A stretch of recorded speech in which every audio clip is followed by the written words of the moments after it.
우리가 읽은 1절부터 19절까지의 말씀은 소망에 대한 말씀으로 결론이 이루어집니다. 우리가 바라고 소망하는 것들이 있는데 그 소망이 이루어지는 것 또는 이루어지게 하는 것, 이것이 지혜로운 자의 모습으로 설명을 합니다. 1절부터 4절은 부모의 교훈 또 아비의 훈계를 받아들이는 자와 침묵할 때를 아는 자, 3절에 보면 입을 지키는 자로 설명되는 침묵할 때를 아는 자는 많은 유익을 얻게 되지만 귀를 닫고 입을 여는 자는 강포하며 게으른 자가 될 것임을 교훈하고 있습니다. 솔로몬은 아버지의 훈계를 2절과 4절에서 묘사된 풍성한 삶을 얻는 열쇠로 제시합니다. 아버지의 훈계뿐만 아니라 다른 사람, 그러니까 지혜로운 사람들의 말을 귀담아 듣는 것, 이것이 자신의 지혜를 더 배가시키거나 자신을 지혜롭게 하는 열쇠라는 것입니다. 반대로 아버지의 훈계를 거부하는 자는 폭력적이 되며 결국 허무한 삶을 살 수밖에 없음을 강조합니다. 5절과 6절은 의인과 악인, 공의와 악을 대조해서 무엇이 옳고 그른지를 잠시 멈추어서 생각해 보라는 겁니다.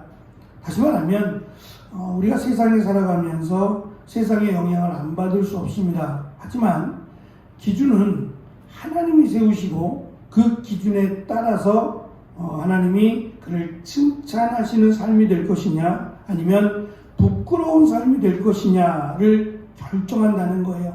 세상이 결정할 것 같지만 세상은 결정하지 못합니다. 세상은 세상의 흐름에 따라서 판단하고 또 그 기준이 바뀌어가기 때문입니다. 7절부터 11절은 이 부자에 대한 설명을 합니다. 왜냐하면 이 부자가 세상이 주는 기준이 되기 때문이에요. 과연 그때만 그랬느냐? 지금은 아니냐? 제가 초등학교 예전에 국민학교라고 그랬죠. 국민학교를 다니면서 지금도 잊지 못하는, 그리고 참 폐간이라고 여겨지는 것 중에 하나가 뭐냐면 모범상이에요. 말 그대로 모범이라고 하는 것은 타의 모범을 보인 사람이 받아야 돼요. 근데 학생들이 그 모범이 될 만한 일들이 많지 않아요. 왜냐하면 그때 당시 학교는 공부하는 곳이었어요. 그러니까 학교에서 모범이 될 만한 행동이 과연 얼마나 되겠느냐 말이에요. 그러다 보니까 이 모범의 기준이 공부 잘하는 거예요. 학교니까 학교에서 공부를 잘하는 학생이 학교의 기준에서 보면 모범 학생인 거예요. 그러니까 공부를 못하고도 모범이 될 만한 학생이 많아요. 예를 들면 학교에서 조용히 또 지각하지 않고 또 자기에게 맡겨준 일을 꾸준하게 잘 감당하면 모범 학생이에요. 근데 그런 학생들이 상을 받는 게 아니라 때로는 지각도 하고 말썽도 일으키고 또 우리가 볼 때는 좋은 학생이 아니에요. 학생들끼리 볼 때는, 친구들이 볼 때는 그렇게 좋은 학생은 아니어도 공부만 잘하면 모범상을 받았어요. 그러니까 착하고 성실하고 아무리 그래도 공부를 못하면 모범상이 되지 않는 거죠. 물론 지금은 많이 달라졌을 거예요. 지금은 공부의 기준이 아닌 여러 가지 다양한 면에서 모범상을 주는 걸로 알고 있는데, 남아공은 영국의 영향을 많이 받았어요. 그럼에도 불구하고 영국을 미워하지 않아요. 참 희한하죠. 영국의 식민지에 있었음에도 불구하고 영국을 미워하지 않고 오히려 제가 있을 때 박지성 선수가 영국에서 뛰었잖아요. 그 박지성 선수를 TV에서 볼 수 있습니다. 영국에서 게임을 하는 프리미어리그를 보여주니까요. 그리고 또 그것을 그들이 즐겨봐요. 그러니까 영국을 응원한단 말이에요. 그리고 응원하는 정도가 아니라 팀이 몇 개고 1부, 2부 뭐부터 시작해가지고 그걸 다 꿰고 앉아 있어요. 그러니까 막 결승전을 하거나 막 이러면 남아공 자체가 막 난리가 나요. 왜냐면 자기들은 축구를 못 하거든요. 또 거기는 야구보다는 크리켓이라고 하는 그 스포츠가 있는데 이건 이제 좀 신사 스포츠예요. 뭐 유럽에서 글쎄요 얼마나 많은 영향력을 갖고 있는지 모르겠지만 크리켓은 영국 사람들이 좋아하는 스포츠거든요. 말을 타고 하기도 하는 이런 스포츠이기 때문에 보통 서민들이 할 수 있는 스포츠가 아니에요. 그럼에도 불구하고 그 스포츠 말로 하는 게 아니구나.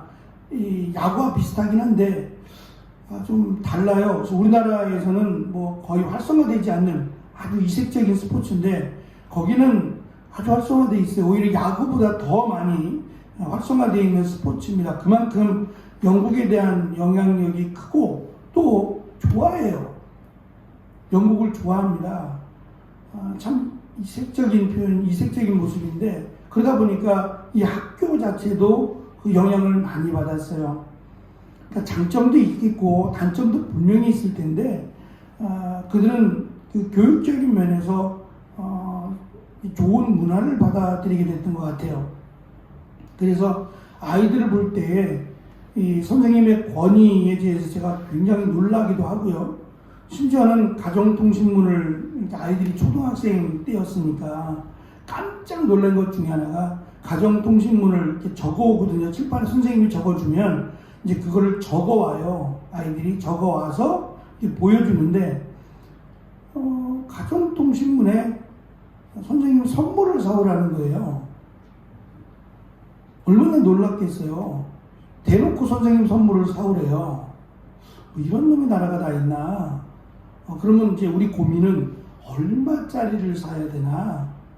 이게 고민이지 않는데 가격이 정해져 있어요. 가격이 우리나라로 계산하면 좀 큼지막한 초콜릿 정도?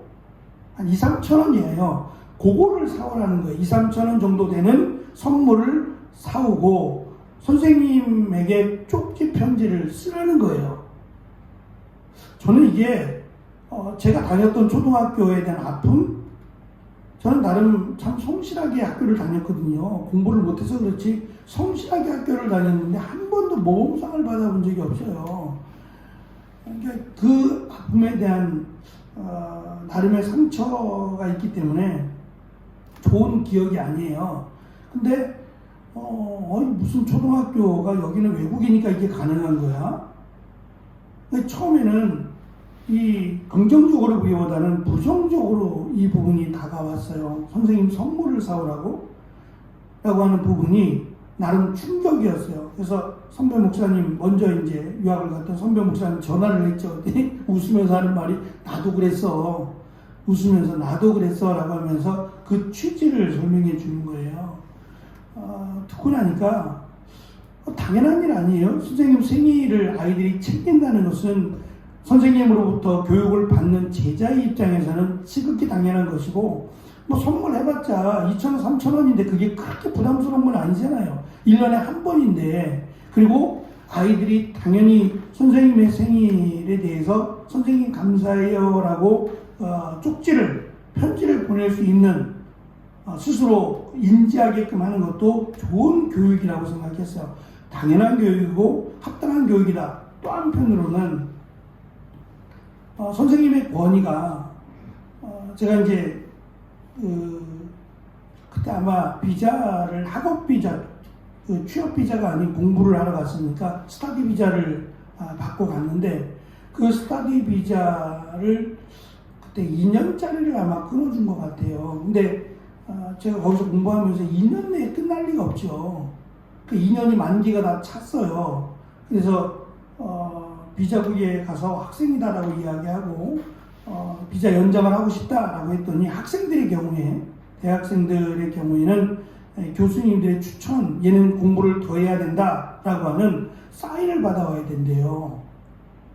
그래서 그것도 좀 색달았고 교수를 찾아갔어요. 찾아갔더니 교수가 흔쾌히 그렇다고 맞다고 그러면서 저는 한 2년 정도를 더 받았으면 좋겠어요. 제가 하다가 1년 정도 빨리 마치면 1년 안에 끝나고 왔으면 좋겠다라는 마음은 있지만 모르잖아요. 혹시 모르니까 좀 넉넉하게 2년짜리 비자를 써줬으면 좋겠다 생각을 한 거예요. 그래서 교수가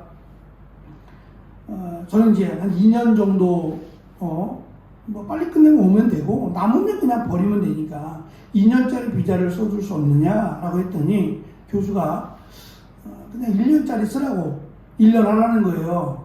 내가 볼 땐 1년이면 끝날 것 같으니까 1년짜리 하고 부족하면 그때 가서 다시 연장하라는 거예요. 이게 복잡하잖아요. 1년 있다 다시 연장하려면 또 비자국을 찾아가야 되고 저희로서는 부담스러운 거예요. 한 번 더 찾아가서 그들이 보고 허락하고 하는 것이 귀찮아요. 근데 교수는 2년짜리를 안 해주더라고요. 굳이 1년짜리를 해주는 거예요. 물론 그 1년 안에 맞추고 왔습니다만 딱 그만큼만, 그러니까 그 이상 거를 안 해주더라고요. 거기서 제가 볼 때 이 교수의 힘이, 교수의 사인이 없으면 안 돼요. 비자 연장이 안 됩니다. 예, 그만큼 이 가르치는 자의 힘을 나라가 인정해 준다는데 또 한 번 놀랐어요. 그리고 참관 수업을 갔는데 아이들을 가르치는 참관 수업하는 시간이 있어요. 어머니들, 부모님들이 와서 보는 거죠.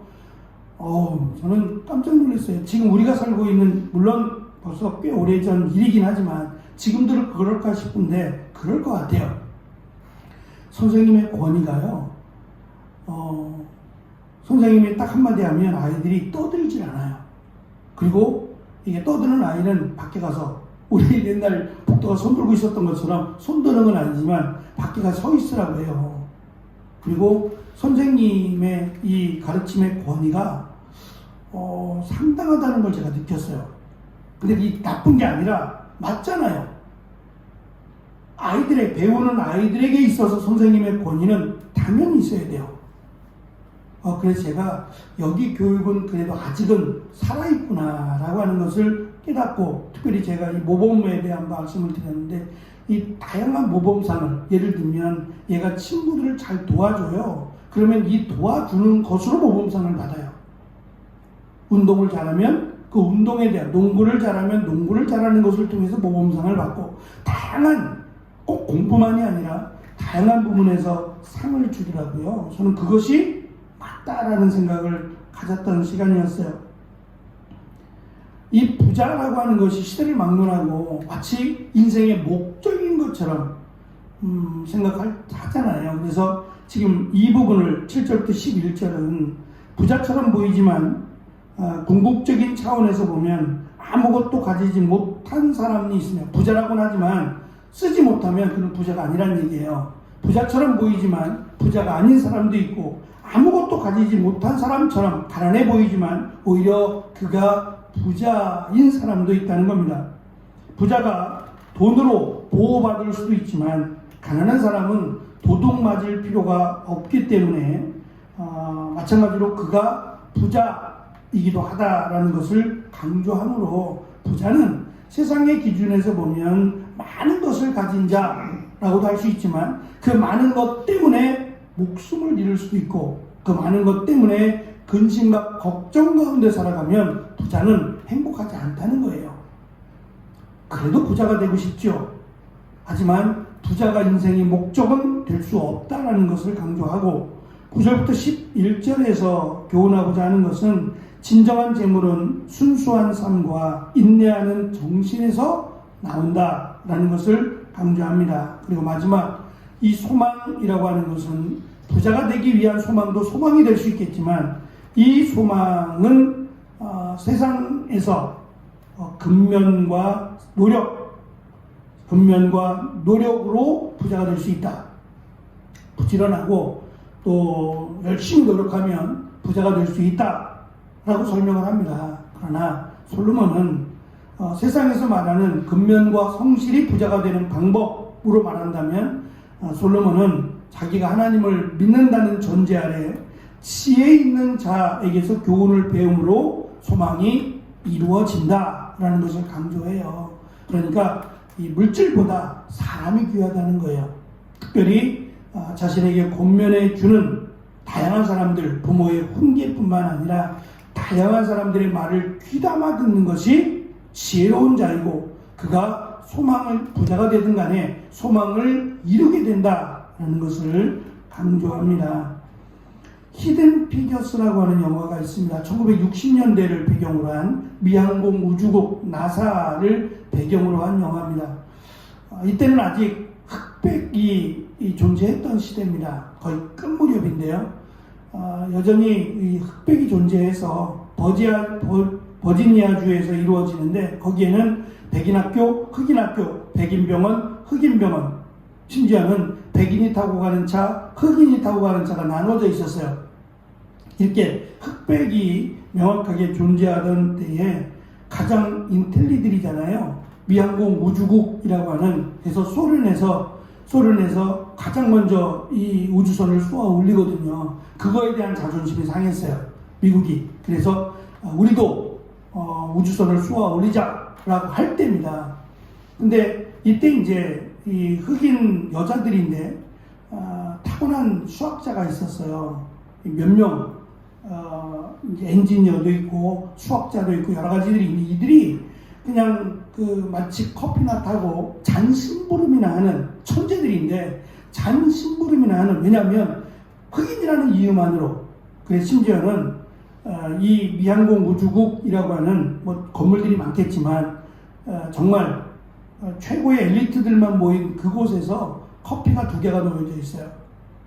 최초로 흑인 여자가 그 안에 들어가게 되는데, 들어가서 보니까 커피를 먹을 수 있는 컵과 주전자가 따로 있는 거예요. 자기만을 위한 컵과 주전자가 따로 있어요. 흑인들만 쓰라는 거예요. 심지어는 화장실이 없어요.